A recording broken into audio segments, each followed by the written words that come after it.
Hello and welcome to all my dear student. प्यारे बच्चों, सभी को गुड मॉर्निंग।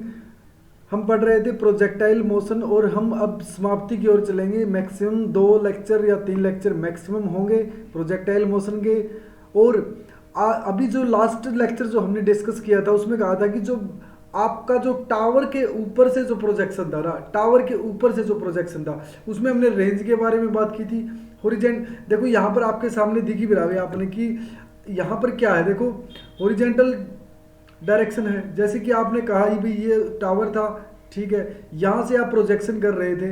देखो ये इतना हमने पढ़ लिया था, एक बार इसको रिवाइज करते हैं। भाई यहाँ से अगर हमने प्रोजेक्शन किया था इस पॉइंट से, तो इस पॉइंट पे केवल हॉरिजेंटल वेलोसिटी होगी ना, क्योंकि वर्टिकली तो आप जा ही नहीं रहे, ठीक है, ये बात बढ़िया। तो इनिशियल वेलोसिटी में अगर आप वर्टिकल डायरेक्शन की बात करते हो तो वो 0 हो जाती है, और हॉरिजेंटल वेलोसिटी की बात करता हूँ तो भाई u हो जाती है। तो वहाँ पर डिस्टेंस क्या हो जाती है आपकी u इंटू टी, क्योंकि आपको पता है कि ये time period time of distance है या टाइम ऑफ डिसेंट बोलते हैं इसको हम, ठीक है। एक्सेलेरेशन आप डाउनवर्ड आ रहे हो तो acceleration due to gravity positive हो जाएगी आपकी, और डिस्प्लेसमेंट इन वाई डायरेक्शन क्या हो जाता है, वाई हो जाएगा। और टाइम ऑफ डिसेंट इसको हम टी बोलेंगे, टाइम टेकन, ये हमने पढ़ा था लास्ट टाइम। और यहाँ से देखा था भाई आप मैक्सिमम वर्टिकल डिस्टेंस क्या ले रहे हो, वाई, ठीक है, और यू टी आपका यू जो वाई डायरेक्शन में है क्या, यू वाई जिसको आप बोलते थे वो क्या है, 0 हो जाती है। तो यहाँ पर हाफ ए टी स्क्वायर, ए की वैल्यू आप जी के बराबर रखोगे जो कि पॉजिटिव है। यहाँ से आपकी जो आपका पाथ आया था वो पैराबोला आया था, क्योंकि आपको पता है कि ये सभी वैल्यू क्या है, कांस्टेंट थी, और जो वाई है वो क्या थी, y is equal to x square, एक पैराबोला के बराबर है। और ये पैराबोला आपको पता है कैसे बनने वाला है, ठीक है। दूसरी बात, यहाँ से हमने ट्रेजेक्ट्री देखा था, time of distance, time of descent देखा था। भाई टाइम ऑफ डिसेंट में आपको ये चारों चीज़ें अभी मैंने आपको बताई। अब इसमें क्या होगा, आप यहाँ से टाइम ऑफ डिसेंट निकाल सकते हो। जैसे यह हाफ ए टी स्क्वायर था, ये 0 हो जाएगा। यहाँ से टी निकाल लो, अगर टी निकालोगे तो कैसे हो जाएगा, देखो टी रूट 2h अपॉन जी, रूट 2h, और h क्या आपकी मैक्सिमम हाइट है जहाँ से आप इसको प्रोजेक्ट कर रहे हो, ठीक है, और जी आपको पता ही है। तो ये वैल्यू आपकी टाइम ऑफ डिसेंट थी। अब बात रेंज की बात कर ले। रेंज की बात कैसे, जैसे आपके सामने क्या था, प्रोजेक्टाइल मोशन था भाई, और वहाँ से यहाँ तक जाने में जैसे ये रेंज है भाई, अब ये रेंज है ना, देखो कितना टाइम लगेगा, ठीक है, इतनी डिस्टेंस इतनी डिस्प्लेसमेंट ट्रैवल करने में टाइम कितना लगेगा, आप कहोगे टी डी, मतलब टाइम ऑफ डिसेंट, ठीक है। अब वेलोसिटी क्या थी भाई, वेलोसिटी तो हॉरिजेंटल थी, यू थी, ठीक है। यू आपको पता है वेलोसिटी क्या होगी, distance upon time, displacement upon time.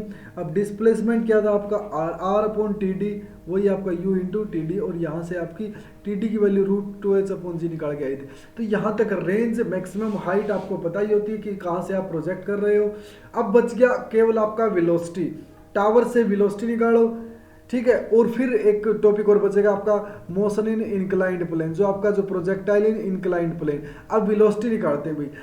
Velocity का मतलब भाई, एक तो इनिशियल वेलोसिटी, तो आप जिस वेलोसिटी से आप प्रोजेक्ट कर रहे हो वो तो आपको पता ही है भाई, सीधी सी बात है, जिस वेलोसिटी से आप प्रोजेक्ट कर रहे हो वो तो आपको पता ही है।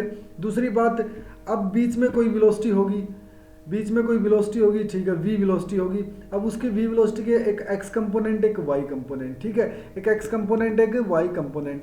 तो यहाँ से देखना x कंपोनेंट वाले को vx और vy वेलोसिटी हम बताएंगे। तो यहाँ पर आपको पता है जो x कंपोनेंट वाली वेलोसिटी है उसको u नाम दे सकते हो आप, क्या नाम, u नाम, क्योंकि हॉरिजेंटल वेलोसिटी आपकी through out the motion same रहने वाली है। तो ठीक है, तो इसका मतलब जहाँ पर u रहेगी वहाँ पर vx सभी की सभी क्या रहेंगी, इक्वल्स रहने वाली है। अच्छा, तो बात करेंगे vy की। अब vy निकालना आपके लिए बहुत आसान हो जाएगा। कैसे, आपको पता है कि ऐसी v is equal to u plus a t, v is equal to u plus a t, और यू वाई अगर स्टार्टिंग में आप देखोगे यू वाई, यहाँ पर यू वाई था क्या, इनिशियल वेलोसिटी का यू वाई नहीं था, वो तो 0 था। यू वाई क्या था भाई, 0 था। तो अगर यू वाई 0 था तो यहाँ से वी वाई की वैल्यू जी टी के बराबर आ गई, यू वाई किसके बराबर आ गई, जी टी के बराबर। बस अब ये तो आ गई वी वाई और वी एक्स, वी वाई और वी एक्स दोनों निकाल दिया। अब रिजल्टेंट भी तो चाहिए ना वेलोसिटी का, तो इसलिए मैं magnitude of velocity v x का होल स्क्वायर वी वाई का होल स्क्वायर, तो रिजल्टेंट क्या आ गया, u square g t square, u square g t square. तो यहाँ से हमने क्या देखा, अभी तो हमने रिजल्टेंट देख लिया। क्या देख लिया, रिजल्टेंट। आपको पता है कि रिजल्टेंट क्या होगा, रूट ओवर वी एक्स का होल स्क्वायर वी वाई का होल स्क्वायर। अच्छा जी, तो यहाँ से अब डायरेक्शन का भी तो मेन फंडा होता है ना कि भाई वेलोसिटी जो हमने देखी थी जैसे प्रोजेक्टाइल मोशन में जो आप देख रहे थे, ये जो वेलोसिटी थी ये डायरेक्शन का भी तो फंडा होता है ना, ये वी एक्स और वी वाई, ये जो हॉरिजॉन्टल के साथ आपका अल्फा एंगल होता है ना, अल्फा एंगल ये क्या होता है, डायरेक्शन को शो करता है। तो यहाँ से देखोगे आपने कहा टेन अल्फा किसके बराबर, आप कहोगे v y upon v x, ये हमें पता है, ठीक है। अब वी वाई की वैल्यू जी टी के बराबर, वी एक्स की वैल्यू यू के बराबर, यहाँ से आपका डायरेक्शन भी आ गई वेलोसिटी की। तो वेलोसिटी निकाल दी, रेंज निकाल ली, मैक्सिमम, बस वही तो फंडा है, हम बार बार देखो वही चीज़ें हम पढ़ते आ रहे हैं। अब एक एप्लीकेशन देखेंगे, ये सारी चीज़ें निकाल दी, अब एक एप्लीकेशन देखेंगे, इस एप्लीकेशन का हमें क्या फ़ायदा मिलने वाला है। देखो क्या फ़ायदा हमें मिलने वाला है, सबसे मेन चीज़ क्या है, देखो आपके सामने क्या है, एक बॉडी को प्रोजेक्ट किया गया है horizontally from the top of the tower. अब आपको पता है कि जो जहाँ से प्रोजेक्ट किया और जो जिस पॉइंट पे ग्राउंड पे मिली है ना, उसके साथ वो 45 डिग्री एंगल मिलाती है, मतलब हॉरिजॉन्टल के साथ उसका 45 डिग्री एंगल है। अब जैसे पता है आपको भाई हॉरिजॉन्टल के साथ अगर आपका 45 डिग्री एंगल है तो इसका मतलब आप क्या समझोगे कि भाई यहाँ से देखो, यहाँ से टेन अल्फा किसके बराबर हो जाएगा, tan 45 degree, h by r हो जाएगा ना, टेन 45 डिग्री। यहाँ से तो सीधी सी बात है भाई टेन 45 एच बाई आर, तो इसका मतलब एच और आर इक्वल हो जाएगा। हाँ, तो बस यही मामला है। ओके, तो मतलब समझना, अगर भी कभी भी ओरिजेंटल के साथ आपका एंगल किसके ओरिजेंटल, देखो line of joining point of projection, यहाँ से पॉइंट ऑफ प्रोजेक्शन से लेकर के और आपका प्रोजेक्शन जहाँ पर एंड हुआ ग्राउंड पे, अगर वहाँ पर लाइन ज्वाइनिंग कर देता हूँ और वो 45 डिग्री आपका एंगल मिल जाता है, इसका मतलब आप समझ लेना वहाँ पर हाइट और रेंज आपकी इक्वल रहने वाली है, हाइट और रेंज इक्वल रहने वाली। अगर हाइट और रेंज आपकी इक्वल है तो समझना इस पॉइंट को, जो आपकी हाइट और रेंज इक्वल है तो रेंज आपकी यू टी के बराबर थी, हाइट आपकी वाट जी टी स्क्वायर के बराबर थी, यहाँ से टाइम आपका 2u/g, तो टाइम निकाल सकते हो, यू निकाल सकते हो, जी निकाल सकते हो, जो कुछ भी आपको निकालना है निकाल सकते हो। अगली जो बात है एप्लीकेशन नंबर 2, एप्लीकेशन नंबर 2 में देखना भाई सबसे आसान पॉइंट, ज़्यादा इसमें देखो यहाँ पर आपका जो पॉइंट दिया हुआ है कि भाई एक बॉडी है प्रोजेक्ट कर ली गई horizontally from the top of the tower, the line of joining, भाई पॉइंट ऑफ प्रोजेक्शन से लेकर और स्ट्राइकिंग पॉइंट तक आपका क्या मिला, आपको 45 डिग्री एंगल मिला है। तो यहाँ पर आपका डिस्प्लेसमेंट पूछ लिया जाए, क्या पूछ लिया जाए, डिस्प्लेसमेंट। तो आप क्या कहोगे, डिस्प्लेसमेंट तो मेरा 2√2h के बराबर या √r के बराबर है। कैसे निकालोगे आप, आपके पास 1045 डिग्री है, h/r, यहाँ से दोनों इक्वल है, इतना हमने निकाल लिया था। अब इसमें क्या होगा, जो आप पाइथागोरस लगाओगे ना किसके अंदर, इस पूरी ट्रायंगल के अंदर अगर आप पाइथागोरस लगाओगे तो AB/BC², यहाँ से आपका h दोनों तो इक्वल है ना, h का स्क्वायर r का स्क्वायर, h और r इक्वल है, तो यहाँ पर क्या हो जाएगा, √2h हो जाएगा, क्या हो जाएगा, √2h या √2r।